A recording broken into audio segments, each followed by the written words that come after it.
Indian medical એસોસિએશનની આ 100મી conference, ઐતિહાસિક conference અને 5000થી વધારે સંખ્યાબળ સાથે સમગ્ર દેશ અને વિદેશમાંથી તબીબો જ્યારે પધારવાના છે ત્યારે તારીખ 26, 27 અને 28 ક્લબ O7માં વિવિધ કાર્યક્રમોને લઈ અને આ કોન્ફરન્સનું આયોજન થયું છે. ખાસ આ કોન્ફરન્સનો હેતુ પ્રજાને સારામાં સારી સારવાર અને સસ્તા ભાવે સારવાર કઈ રીતે મેળવી શકાય એનું ઘનિષ્ઠ ચર્ચા કરી અને અનેક કાર્યક્રમોનું આયોજન કરેલું છે. પ્રજાને રોગની માહિતી પોતાની ભાષામાં મળે એવા અનેક રોગોની માહિતી તજજ્ઞો દ્વારા ચોપડી બહાર પાડી અને પ્રજાને આપવાનો કાર્યક્રમ છે.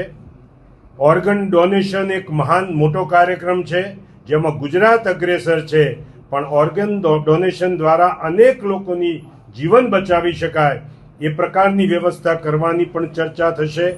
સાથે સાથે દીકરીઓ અને બહેનોને સર્વાઇકલ કેન્સર ન થાય એ માટે સમગ્ર દેશમાં ઇમ્યુનાઇઝેશન કરવાનો એક કાર્યક્રમ થઈ શકે અને સાથે સાથે એન્ટીબાયોટિક્સનો વધારે પડતો ઉપયોગ થતો હોય તો એમાં કઈ રીતે એ ન થાય અને રેઝિસ્ટન્સ ડેવલપ ન થાય એ બધું સમગ્ર ચર્ચા કરી.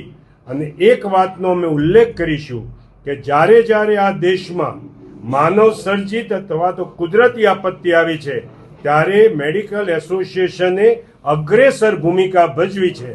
અને એનો તાદશ્ય દાખલો જ્યારે પોતાના સગા સંબંધીઓને પણ પોતાના ઘરમાં કોઈ આશરો ન આપે તેવા સમયે સમગ્ર દેશમાં જ્યારે હાહાકાર હતો ત્યારે આ તબીબોએ પોતાના જાન સાથે ખેલ ખેલીને પણ કોરોનાનો એક ઉત્કૃષ્ટ સેવા આપી અને જેમાં તબીબી જગતના 1596 તબીબોએ પોતાનો જાન ગુમાવ્યો.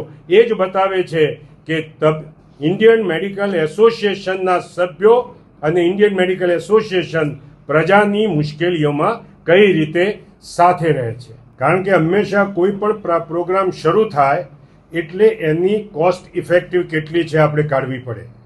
આ જ ચર્ચા કરી અને એક સેપરેટ પ્રકારનું અમે ભંડોળ ઊભું કરવાના છીએ. અને તમને જે ખબર હોવી, તમને ખબર છે કે નહીં મને ખબર નથી, પણ આવો ગાંવ ચલે પ્રોગ્રામમાં અમે એક પણ પૈસો લીધા વિના સેવા આપીએ છીએ. એટલે જ્યાં એક દાતા દાન આપે એમાંથી જ અમે સીધી કંપનીમાંથી વેક્સિન ખરીદીએ. કોઈ 5000ની વેક્સિન એ સીધી ખરીદીએ તો ઘણી વખત 1000 રૂપિયાની મળે અને એ દીકરીઓને મફત આપીએ.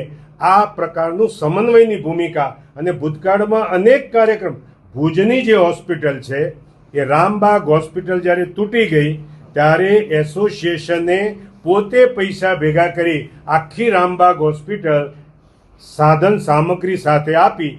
એટલે આ કાર્યક્રમને અમે કમિટી બનાવી અને સમગ્ર દેશમાં ચલાવીશું.